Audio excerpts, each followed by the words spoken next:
And now, the host of Quirks of Israel, Reverend Peter Faust.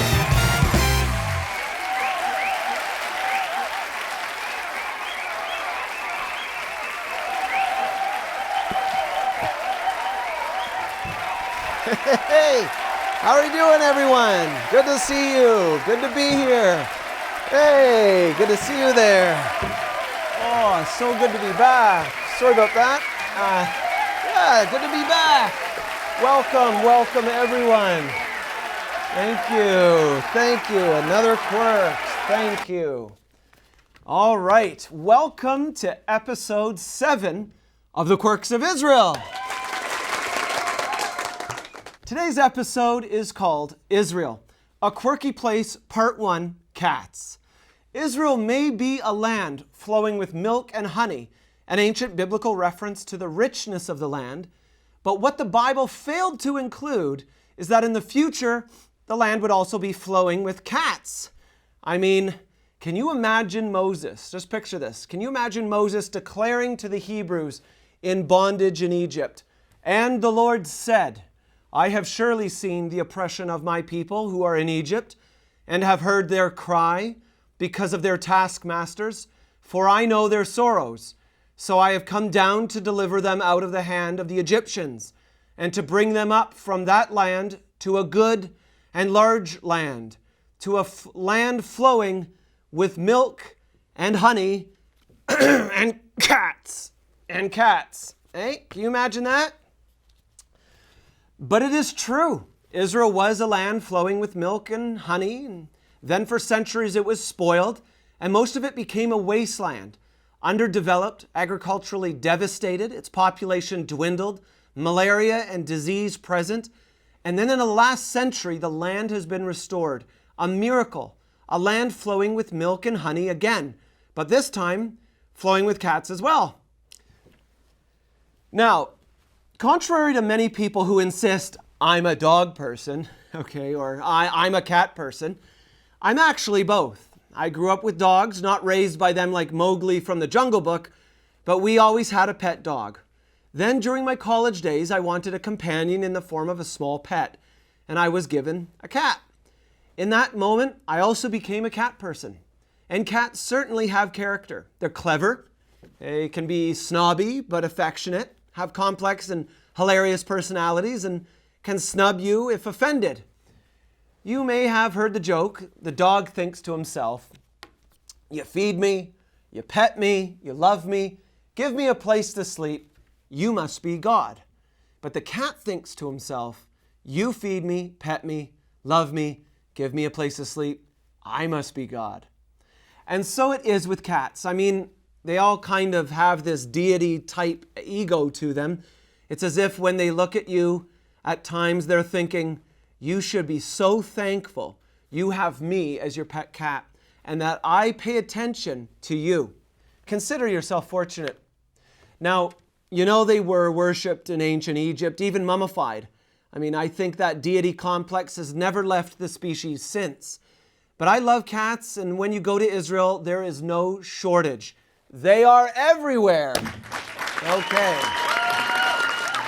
Now, let's see here. You have, the following. Market cats. Okay. So the market cats are they are confident nobody's looking. So when they're confident that nobody's looking, they eat the gross scrap of fish that fell on the dirty street. Then you have your dumpster cats, okay? So your dumpster cats romping around shamelessly, not trying to win a beauty pageant as they dig through trash. Next you have the outskirts of the market cats. Okay, now these cats, they hang out waiting for their designated cat lady to feed them. Then you have the proper cats, okay? Now these are posh cats who gather every morning outside little shops or cafes to be lovingly fed by Israeli shopkeepers. One gets the sneaking suspicion they may have some sort of a membership or a club they're a part of, like a loyalty program. Okay, so because faithfully every morning these shopkeepers spread an offering of cat food around flower beds or next to their shops, and the same cats nod with gratitude and eat the offering. It's in a very exclusive club. All right, next you have alley cats. So the alley cats, these cats you give a wide berth to when passing by, and you never make eye contact. Next, we have the LHCCL, which are the Lonely Hearts Club Cats of Love. Now, these cats just want love, somebody to talk to, and they frequent the suburbs and neighborhoods looking for a gentle soul to pet their head or give them some tuna. I have been that gentle soul many times. Okay, next you have the notorious tomcats. Okay, now the tomcats, they stalk around looking for females. They make terrible noises and they get in fights, some of them looking like pirates with one eye and stocky. They will stare down an IDF soldier with a Clint Eastwood grimace. Make my day, punk. You want to know about the untold story of the conflict of the Middle East? It is the day-to-day interaction between feline and human. That's a conflict nobody talks about. Okay, then there are two more types of cats. First, we have the tourist site cats. Okay, now these are well-fed, plump cats who lay on their laurels eating grapes while fanned with ostrich feathers by mice. Okay, obviously an exaggeration, but if you had to be a cat in Israel, these are the cats to be. They are at almost every tourist spot, and they have the fawning attention of thousands of tourists throughout the year who pet them, feed them, and their egos grow to enormous sizes. Finally, you have the desert cat. Now, they're a complete mystery. Nobody knows how they survive, but they do, in an environment with almost no water or food. I've been to Qumran, and guess what? Cats! What about Masada, you say? Cats. What about by the Dead Sea where there is zero fresh water? Cats. How about the Timna mines? Cats. Eilat, cats. In the middle of the Negev desert where not a single human being ever goes? Probably cats. I once saw a cat in Jerusalem from the balcony of my flat stalking a large raven, twice its size.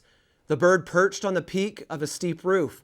The cat was like a marvel of incredible agility, pressed against the clay-baked shingles of the roof as it closed the gap between prey and predator. I thought to myself a half second before it struck, what in the world is this cat thinking?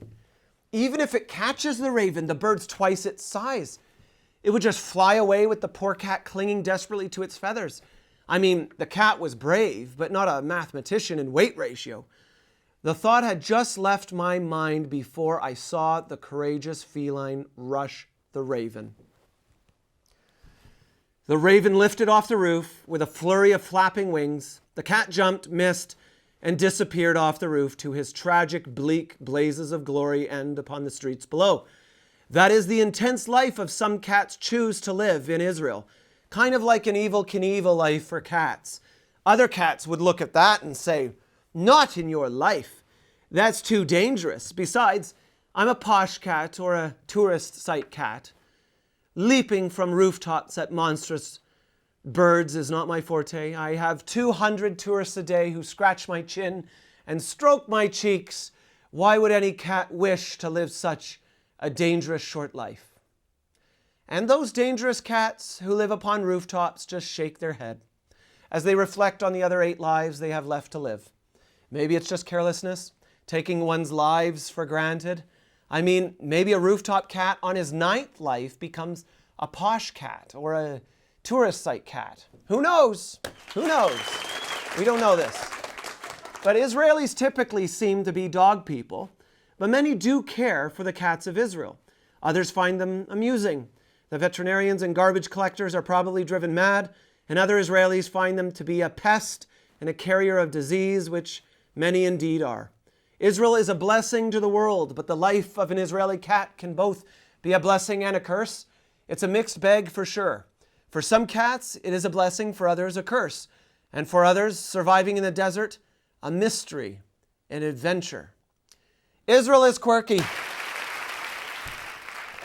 Join me on episode 8 of The Quirks of Israel as we talk about Israel, A Quirky Place Part 2, driving and sticking together. Cheers and shalom.